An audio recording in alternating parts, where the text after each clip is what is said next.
Mercy Hospital was founded by the Sisters of Mercy, so you'd expect to find a Bible or two in the main building. But you'd never expect to find one like this.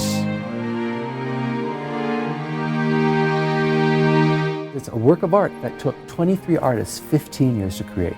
It's truly remarkable.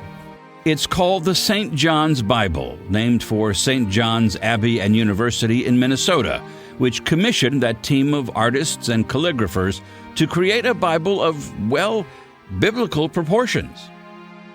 People come to the St. John's Bible thinking, I know what a Bible is. They have that picture in their mind of this little book that they hold so dear and share to them. And the first thing people always say is, oh my gosh, I had no idea this is what it was like. All this started in 1995 when St. John's was approached by Donald Jackson, a calligrapher so talented he is the official scribe for both Queen Elizabeth and the British House of Lords. He wanted to create what is known as an illuminated Bible. But Jackson also knew the project was too big to be done by just one artist. So a team was assembled to help him handwrite the Bible while also creating beautiful and complex illustrations, not of Bible stories, but of biblical ideas left for the beholder's eyes to interpret. And just to make the undertaking even more complex, the artists worked with real quills and used old-fashioned ink made from soot. You can't remove the human hand. Sometimes you spell a word wrong. Sometimes you write, and 2 months later you notice, I skipped a line. You do a little fun insertion that says, oops, we made a mistake. Draw something fun like a bird, and maybe the bird's feet are holding a rope, and the rope travels down the line and says, oops, this line belongs up here.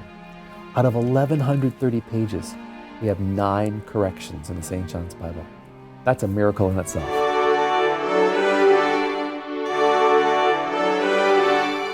It is 2 feet tall and 3 feet wide, but this is not the entire St. John's Bible. In fact, it's not even the original.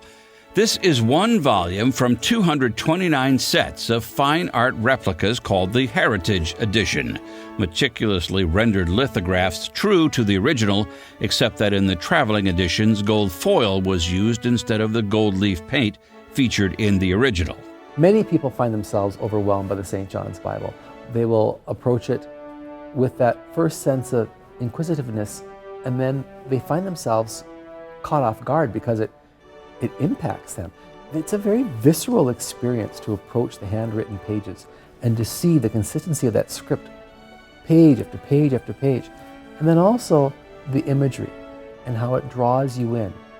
On its first day at Mercy, We've cataloged everything. visitors had the opportunity to meet the director of the St. John's Bible program, who shared insights about the book, like how the family tree of Christ includes subtle representations of DNA streaming around a not-so-subtle menorah.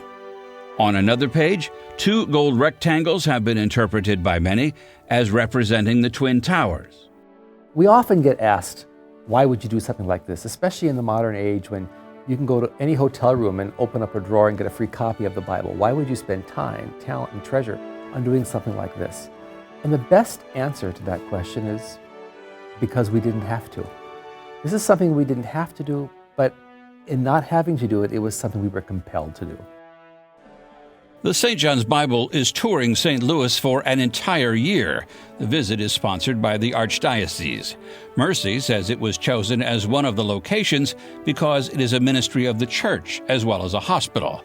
The fact that it used to be called St. John's Hospital is apparently just a coincidence.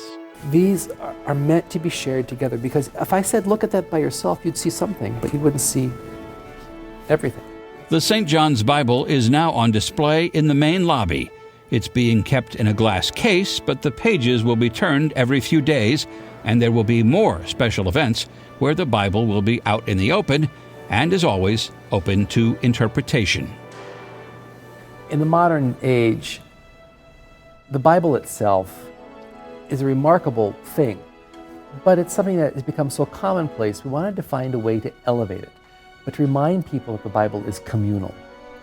And so we wanted to create a work of art that is so large that it takes an entire community to use it.